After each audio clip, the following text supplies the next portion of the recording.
नमस्कार, आदाब, सत श्री अकाल। स्वागत है आपका आपके अपने चैनल चाणक्य एडुकेयर सेंटर पर और मैं हूं दीपक कुमार झा। जैसा कि आप लोग जानते हैं कि हम लोग बीएसएससी इंटर लेवल का जो एग्ज़ाम आया है उसका सीरीज़ शुरू किए हैं प्रीवियस ईयर क्वेश्चंस का। तो आज ये उस सीरीज़ का दूसरा दिन है, ठीक है। तो उसमें आप एक चीज़ देखेंगे कि मैथ से ज़्यादा उसमें रीजनिंग का वेटेज है, तो हम लोग कुछ क्वेश्चन उसमें रीजनिंग का भी करेंगे, ठीक है। तो आज का ये पहला क्वेश्चन है हमारा, रीजनिंग का क्वेश्चन है। इसको देखिएगा।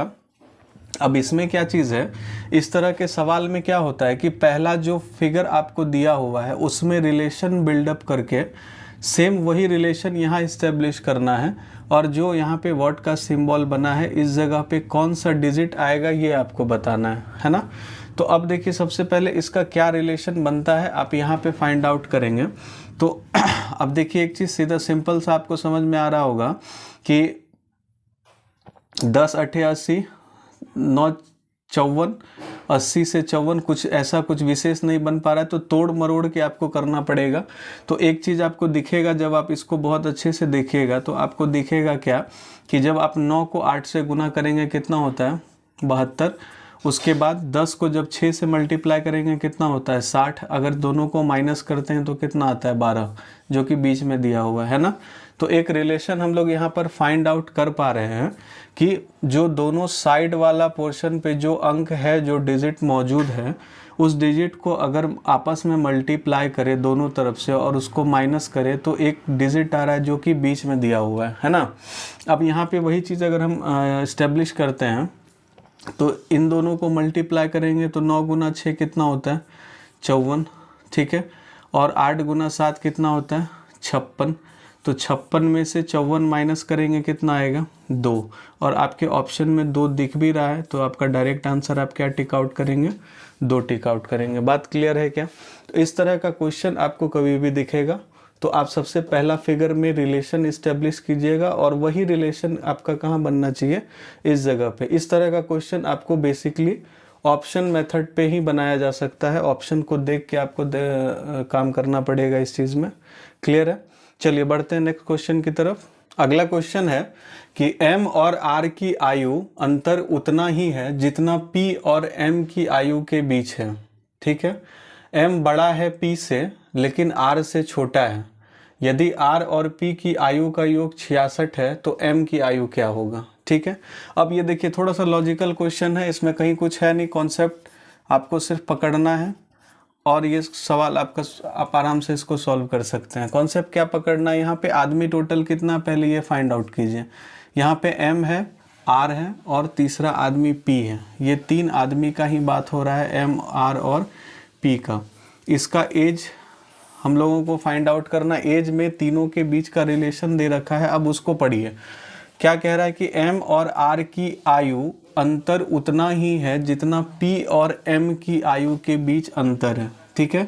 यानी m और r के आयु के बीच में उतना ही अंतर है, यानी ये अगर इन दोनों को माइनस करेंगे वो उतना ही अंतर है जितना m और p के बीच में अंतर है।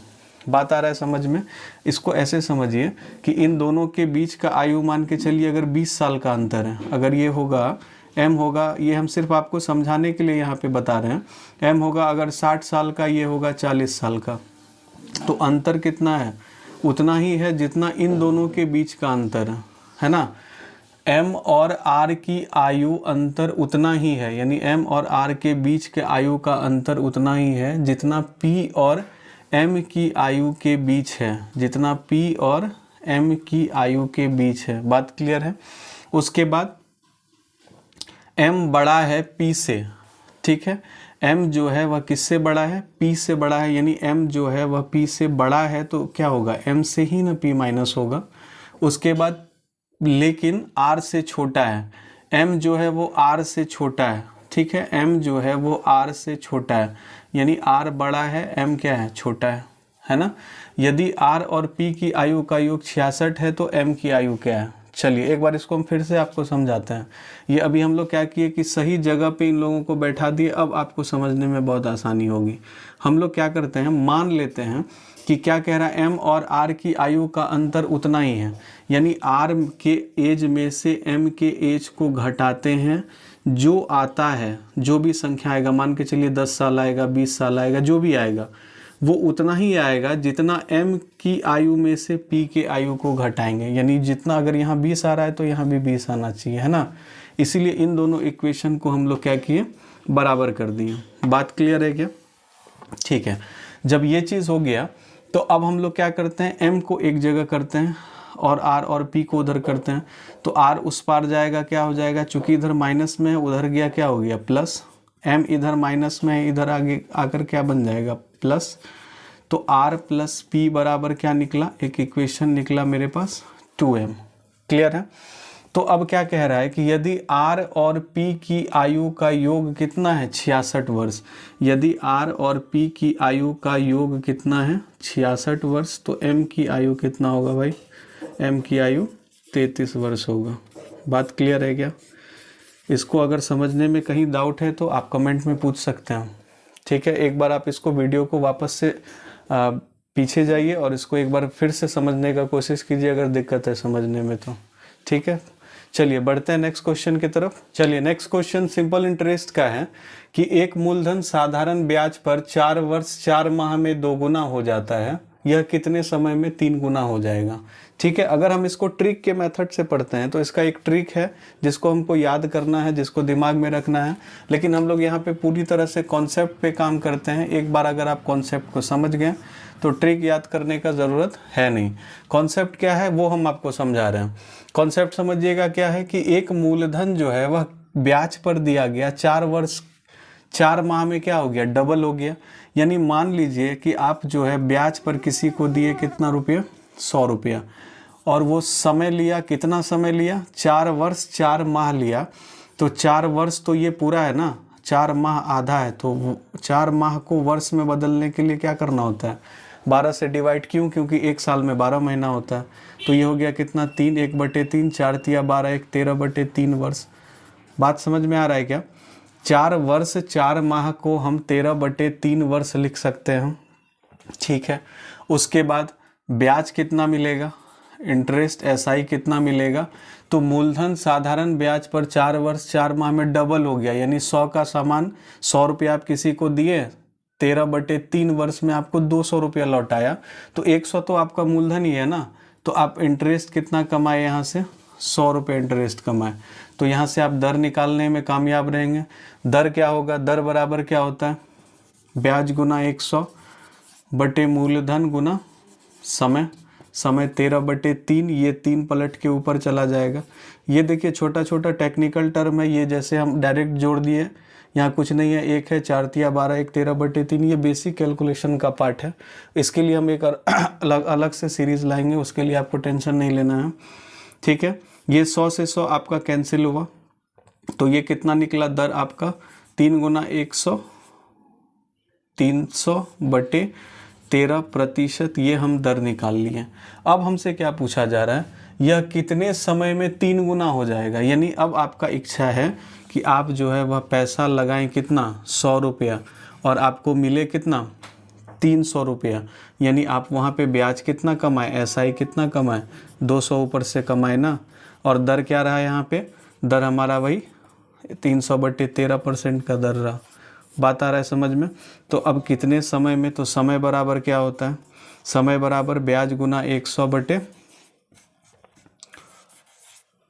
सॉरी ब्याज 200 है ना, तो ब्याज गुना 100 बटे मूलधन गुना दर। दर कितना, 300/13, ये 13 पलट के ऊपर जाएगा। फिर क्या करेंगे, ये दोनों आपका कैंसिल होगा, ये दोनों आपका कैंसिल होगा। 13 दूना 26/3, या कह सकते हैं 8.2/3 वर्ष में जो है वह आप अगर 100 रुपया लगाते हैं 300/13% ब्याज की दर से, तब वह आपका क्या होगा, 3 गुना हो जाएगा। 3 गुना आपका मिश्र धन हुआ, जहाँ पे ब्याज आप कितना कमा रहे हैं, 200 रुपया। अगर इस कॉन्सेप्ट को आप अगर समझ लेते हैं एक बार, तो आपको इतना लंबा चौड़ा लिखने का ज़रूरत भी नहीं है। आप इतने छोटे जगह में आप इसको कैलकुलेट करके निकाल सकते हैं, बस समझने भर का देर है। इसको आपको बहुत अच्छे से समझ लेना है कि हमसे पूछा गया मूलधन कितना हम निकाल लिए, 2 गुना, यानी ब्याज कितना कमाए, 100 रुपया ब्याज कमाए, क्योंकि 100 तो मेरा ब्याज मूलधन ही था ना। वहाँ से हम दर निकालेंगे। तो अब इसको डायरेक्ट आप दर के फॉर्मूला पे बैठा सकते हैं, वहाँ से आप दर निकालें। बाद में आप कितना गुना ज़्यादा कमा रहे हैं, 3 गुना ज़्यादा, 3 गुना ज़्यादा यानी मूलधन आपका कितना है, उसमें 1 गुना तो मूलधन ही है, तो 2 गुना आप ब्याज कमाएं, तो ब्याज कितना हो गया 200। वहाँ से आप डायरेक्ट टाइम निकाल पाएंगे। बात क्लियर है? चलिए आगे बढ़ें फिर, चलिए बढ़ते हैं अगले सवाल की तरफ। चलिए नेक्स्ट क्वेश्चन है सर्ट्स एंड इंडेसेस का। हमको ये समझ में नहीं आता है कि ये सब सवाल एग्जाम में क्यों पूछता है। ये क्लास 8 के एनसीईआरटी में आपको मिलेगा, बहुत इजी क्वेश्चन है। जिसको थोड़ा सा भी बेसिक आता है वो इसको बहुत अच्छे से आप बना सकते हैं। सर्ट्स एंड इंडेसेस का एक फॉर्मूला है कि a पे पावर m इंटू ए पे पावर n, यानी दोनों का अगर क्या है आधार समान है तो, और दोनों आपस में किस में है, इनटू में है, तो हम लोग क्या करते हैं उसी आधार पे पावर को क्या करते हैं, जोड़ते हैं। ठीक उल्टा अगर दोनों का आधार समान है और दोनों आपस में किस में है, डिवाइड में है, ठीक है, डिवाइड में है, तो हम लोग क्या करेंगे उसमें पावर क्या होगा, माइनस होगा, है ना, m माइनस n होगा। तो अब एक चीज़ समझिए, यहाँ पे 3/5, यहाँ पे 3/5, बीच में कुछ नहीं है, तो क्या कंसिडर करेंगे, इनटू दोनों का आधार क्या है, समान है, तो हम लोग क्या करेंगे समान आधार पे पावर को जोड़ेंगे। जोड़ेंगे तो क्या हो जाएगा 3 + 6, 3 प्लस माइनस 6। अच्छा -6 प्लस माइनस में स्टूडेंट्स को यहाँ बहुत कन्फ्यूजन होता है, तो विद्यार्थी यहाँ पे कंफ्यूज आपको बिल्कुल भी नहीं करना है। आप एकदम देसी स्टाइल में ये चीज़ समझिए कि -6 का क्या मतलब है कि 6 रुपये आपके ऊपर कर्ज है, +3 का क्या मतलब है कि 3 रुपया आपके पास में है, तो आप दे के कर्ज खत्म कीजिएगा ना। तो 6 रुपया किसी का कर्ज है, 3 रुपया हम उसको दे दिए, तो बचेगा कितना मेरे पास में, मेरे पास में 3 रुपया, अभी भी हम कर्ज में ही रहेंगे। कर्ज का मतलब क्या, -3 इक्वल्स टू क्या दिया हुआ है, 3/5 के ऊपर पावर 2x - 1। बात ठीक है। घात और घातांक का एक और नियम है, फॉर्मूला है, क्या है कि a पे पावर अगर m है बराबर a पे पावर n है, तो हमेशा क्या होगा, दोनों m = n। कहने का क्या मतलब है कि आधार अगर समान हो और दोनों बराबर में हो तो दोनों का पावर भी आपस में क्या होगा, बराबर होगा। यही बात यहाँ अप्लाई होगा। 3/5 यहाँ पे है, 3/5 यहाँ पे है, दोनों का आधार समान है, दोनों आपस में किस में है, बराबर में है, तो हम लोग इसका क्या सेंस निकलता है कि दोनों का पावर भी समान होगा। तो पावर में उधर क्या है 2x - 1, इधर क्या है -3। बात आ रहा है, समझ में गया। 2x = ये उस पार जाएगा, प्लस बन जाएगा, फिर वही कहानी कि -3, 3 रुपया कर्ज था, 1 रुपया आपने चुका दिया, फिर भी कर्ज में आप हैं कितना, 2 रुपया ना, तो ये क्या हो गया -2, ये आपका कटा, x का वैल्यू कितना आएगा -1, जो कि ऑप्शन नंबर सी में आपको दिख रहा है। बात क्लियर है क्या? चलिए आगे बढ़ते हैं। चलिए नेक्स्ट क्वेश्चन रीजनिंग बेस्ड है। इस तरह का सवाल आपको कभी भी अगर आए तो ये बिना ऑप्शन का अधूरा है ना। इसमें यही चीज़ है कि 6:5 समानुपात 11:वाट। अब यहाँ पे कई तरह का संभावना बन सकता है, इसलिए ऑप्शन के बिना इसको हम अधूरा बोले। तो क्या करना है, इन दोनों के बीच में जो रिलेशन इस्टेब्लिश हो रहा है वही रिलेशन हमको यहाँ पे बैठाना और वो हमको यहाँ पे दिखना चाहिए। अब अगर हमको ऑप्शन नहीं मालूम रहेगा तो हम क्या करेंगे, कुछ भी रिलेशन बन सकता है। जैसे 8 × 6 = 48, 8 से मल्टीप्लाई किए, 2 जोड़ दिए, कितना हो गया 8 × 6 = 48 + 2 50। आ रहा है समझ में? यहाँ 8 से गुना करना होगा। अभी हम इसको समझिए क्या कह रहे हैं हम।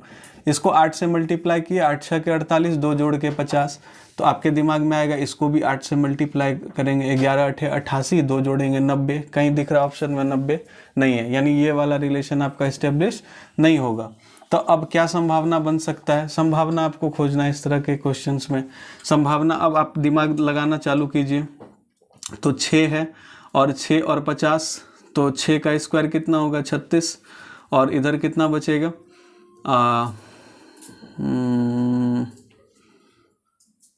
14। ठीक है, तो 14 क्या हो जाएगा 7 × 2। ऐसा कर सकते हैं क्या हम लोग, 6 का स्क्वायर 36 और 7 × 2। अब एक चीज़ समझिए, यानी जो यहाँ पे दिया हुआ है ना हम लोग उसका स्क्वायर निकालेंगे और जो दिया हुआ है उससे 1 बढ़ा के 2 को गुना कर रहे हैं। अब यही स्टेब्लिश हम यहाँ पे करते हैं रिलेशन को। 11 दिया हुआ है, 11 का पहले स्क्वायर निकालेंगे, उसके बाद फिर यहाँ जोड़े हैं ना 36 और 14, उसके बाद फिर प्लस, उसके बाद 11 से 1 बढ़ा 2, फिर मल्टीप्लाइड बाय 2। तो जो रिलेशन यहाँ बना है हम वही यहाँ पर बनाए। अब इसको जोड़ घटा करके देखते हैं क्या ये ऑप्शन में मिलता है क्या। 11 का स्क्वायर कितना 121, फिर प्लस, फिर 12 दूना 24, 121 प्लस 24 जोड़ के 145, और हम कामयाब रहे यहाँ पे। ऑप्शन नंबर सी में 145 आपको दिख रहा है। उम्मीद है आप लोगों को समझ में आ रहा होगा। अगर किसी भी तरह का परेशानी आपको आता है तो आप कमेंट बॉक्स खुला है, कर सकते हैं, ठीक है। क्वेश्चन है कि x किसी काम को 8 दिनों में पूरा कर सकता है, y उसी काम को 10 दिनों में पूरा कर सकता है। यदि वे एक साथ काम करें तो कितने दिनों में काम पूरा हो जाएगा, ठीक है। अब ये आपका टाइम एंड वर्क का क्वेश्चन है। अब इसको भी बनाने का कई तरीका है। तो जब हम लोग, आप लोगों के दुआ से अगर चैनल कंटिन्यू हम रख पाएँ इस चीज़ को, तो जब हम लोग चैप्टर स्टार्ट करेंगे, जब टाइम एंड वर्क पढ़ेंगे, तो जितना भी बनाने का संभावना है वो सब हम लोग देखेंगे। क्योंकि हम लोग प्रैक्टिस सेट अभी कर रहे हैं, तो इसमें क्या होगा कि जितना कॉन्सेप्ट वाइज चल सकते हैं और जितना जल्दी इसको सॉल्यूशन कर सकते हैं उस चीज़ पे फोकस करना है ना। कॉन्सेप्ट समझना अलग चीज़ है, फॉर्मूला रट लेना अलग चीज़ है, ट्रिक रट लेना अलग चीज़ है। ट्रिक से ज़्यादा, कहीं ज़्यादा बेटर आपको कॉन्सेप्ट काम देगा। कॉन्सेप्ट पे फोकस कीजिए। और अगर चैप्टर कभी स्टार्ट करते हैं हम इस चैनल पे, टाइम एंड वर्क अगर पढ़ाते हैं या कोई भी चैप्टर स्टार्ट करते हैं, तो उस सवाल को बनाने की जितनी संभावनाएं हैं वो वहाँ पे डील किया जाएगा। लेकिन ये अभी हम लोग प्रैक्टिस सेट कर रहे हैं ना, तो हम लोग पहले कॉन्सेप्ट पे काम कर लेते हैं। तो इस तरह का सवाल कभी भी आपको आए तो आप क्या करेंगे कि दिन का संख्या देखेंगे, यहाँ कितना है 8 है, यहाँ कितना है 10 है। 8 और 10 का एलसीएम कितना होगा 40, ठीक है। तो हम लोग क्या करते हैं, मान लेते हैं कि कुल काम जो है वो 40 है ना। कुल काम जो है वह कितना है 40 है। कुछ भी काम हो सकता है, मान लीजिए ईंटा बनाने, 40 ईंटा बनवाना है हमको, ठीक है। तो 40 ईंटा बनवाना है। अब x का क्या कैपेसिटी है भाई, x जो है 8 दिन में काम पूरा करता है, ठीक है। x जो है 40 ईंटा बनाने में 8 दिन लेता है।